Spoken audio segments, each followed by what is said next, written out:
So in this video today, I'm going to show you how using suspended chords can really change the game. I'm going to show you how they can change the game for you. Check this out.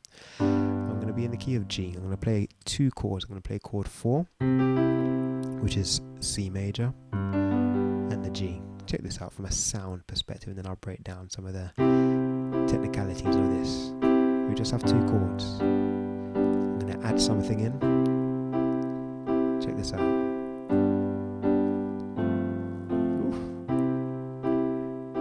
So that was me using a sus chord right here. Now I'm also going to add in what we call the add to. Check this out. Subtle, but you can see the difference and you can hear the difference. I'll play it again. To my G, I'll bring the sus back. I'll even include it on here.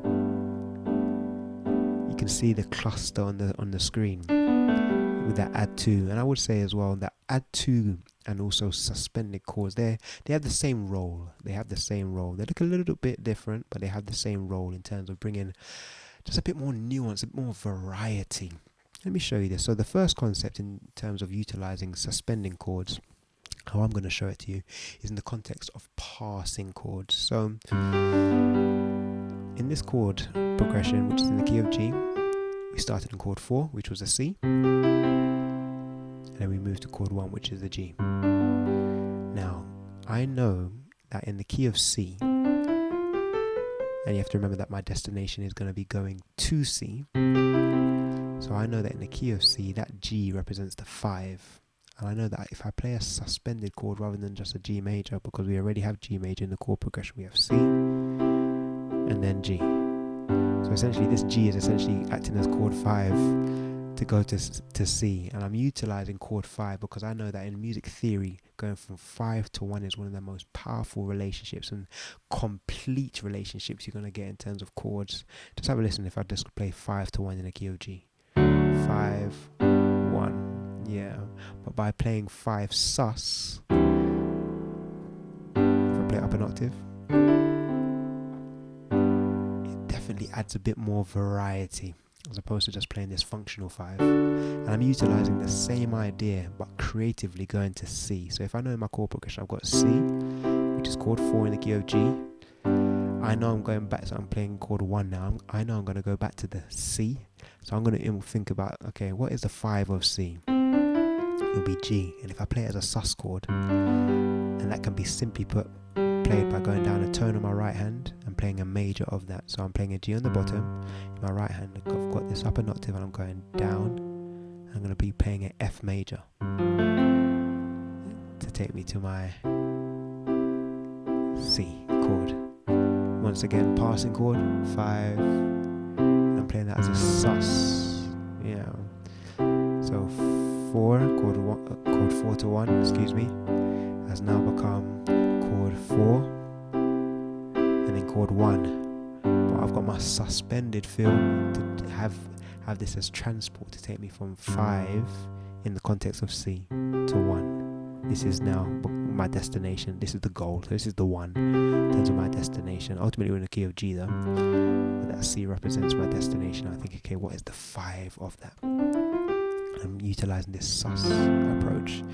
So as you can see, we're taking this F natural and including it in the chord progression. Now in the key of G, it would normally be F sharp. So the fact that we have an F natural in there, that's going to create a lot of interest going to that C. And let me show you what I also added in terms of the C, what we call this add to.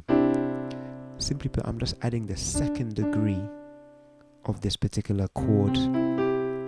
So we're looking at C, so I'm thinking in relation to C, the second degree, the second note would be this in terms of the major scale.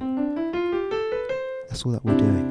And it just creates just that beautiful nuance. And likewise on the G, I'm doing the same thing. Adding the 2. Yeah. I'm telling you, that's all you need to get you started. Ooh. that's really going to put you in the right direction in terms of getting more variety for your chords. All right, but we don't just want to apply this in the key of G. We can apply this, let's go to the key of C. Why not? Let's apply this in the key of C. So I'm going to create a new progression this time, still utilizing these ideas of sus chords and add to. Ultimately, they're all kind of suspended fill chords regardless. So I'm going to have a chord progression that has the 6th. So this is the C major scale. So the 6th degree, which would be an A minor.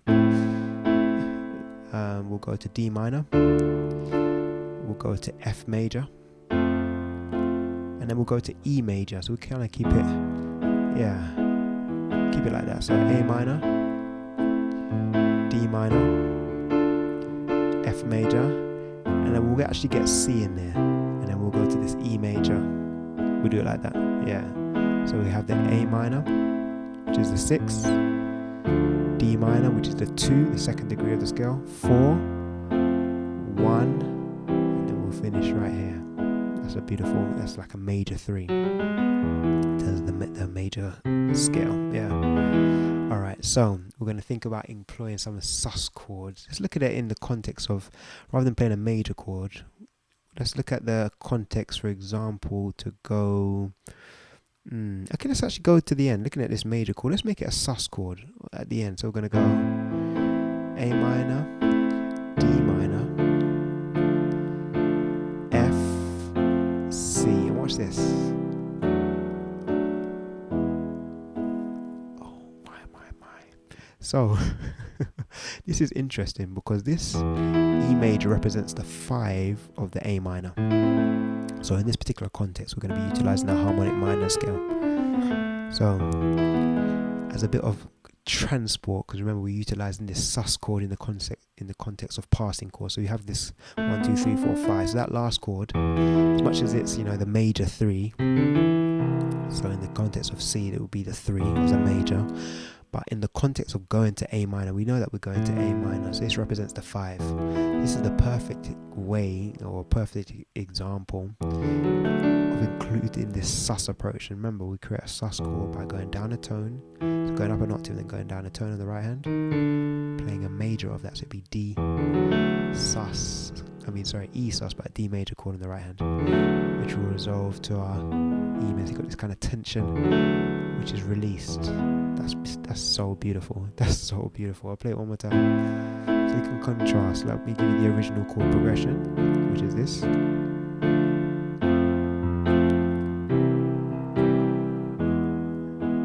now for that E major, I'm going to get a sus chord beforehand.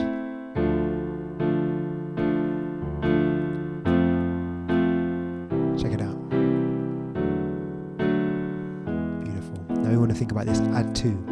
Now, interestingly enough, before when I showed it to you, it was in the context of playing major chords. You can apply the same theory to playing minor chords. So watch this. When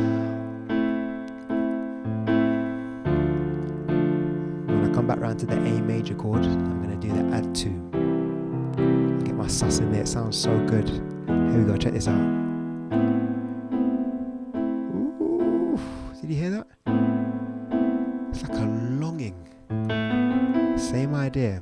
So I've got this minor triad. I'm just thinking, what is the 2nd degree of this A in terms of the A minor scale?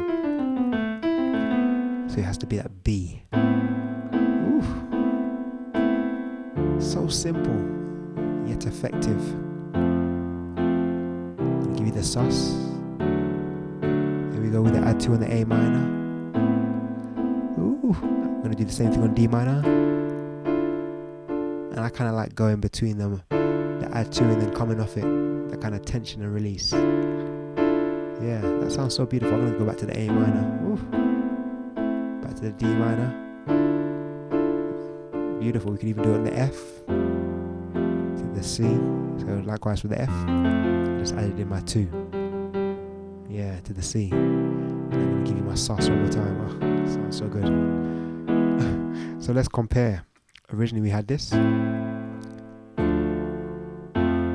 chords, and then I was thinking, okay, when we come back around on the E, we're going to do our sus suspended, resolve into our major. Then we had this idea of adding the 2 in a minor context. Yeah. Oof. Like I was on the D. I'm going to go up to F.